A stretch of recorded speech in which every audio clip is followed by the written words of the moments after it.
ஏமாளிகளா நாம்? 10 நாட்கு முன்பே முத்துப்பேட்டை ஊர் கமிட்டி மூலம் ஓர் அறிவிப்பு வெளியிடப்பட்டது. கர்ப்பிணி பெண்களுக்கு வைத்தியம் செய்ய அதிரை நஸ்ரீன் MPPS DGO அவர்கள் தயாராக இருக்கிறார்கள்.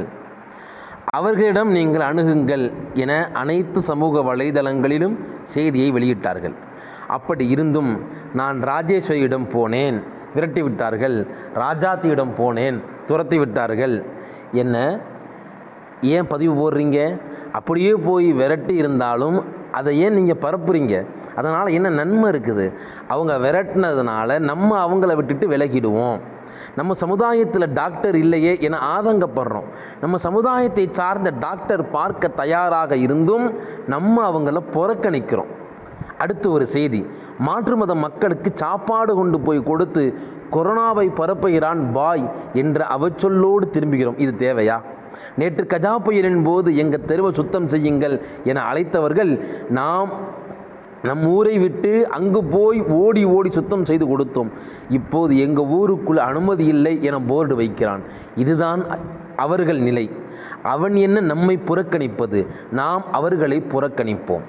அவன் என்ன நம்மை புறக்கணிப்பது, நாம் அவர்களை புறக்கணிப்போம் என ஒதுங்கி வந்துவிடுங்கள். நம்மோடு இணைந்து நிற்கும், அன்றாட பேசும் பழகும் எத்தனை சகோதரர்கள் கஷ்டத்தில் இருக்கின்றார்கள் தெரியுமா? எல்லோரும் வாய்விட்டு கேட்க மாட்டார்கள். ஏனென்றால் நம் சமுதாய மக்கள் இவ்வளவு காலம் கொடுத்தே பழக்கப்பட்டவர்கள். நம் சமுதாய மக்கள் இவ்வளவு காலம் கொடுத்தே பழக்கப்பட்டவர்கள். இன்று லாக் அவுட்டால் பரிதவித்து நிற்கின்றார்கள். அவர்களுக்கு உதவி செய்யுங்கள். அடுத்தவர்களுக்கு தெரியாமலே அல்லது தெரிந்தோ தனிப்பட்ட முறையிலோ ஒன்று சேர்ந்தோ உதவி செய்யுங்கள். அவர்களின் தன்மானத்தை மதித்து ஃபோட்டோ எடுக்காதீர்கள். அப்படி ஃபோட்டோ எடுத்தாலும் முகத்தை மறைத்து விடுங்கள்.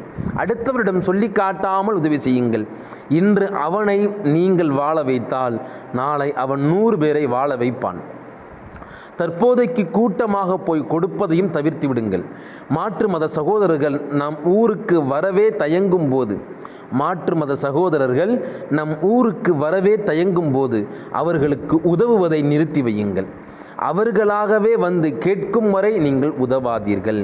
தற்போதைய நிலையில் எம் பொருளாதாரம் எம் மக்களுக்கு.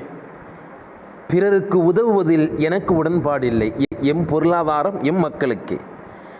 நிழலின் அருமை வெயிலுக்கு போனபின் தான் தெரியும் என்பார்கள்.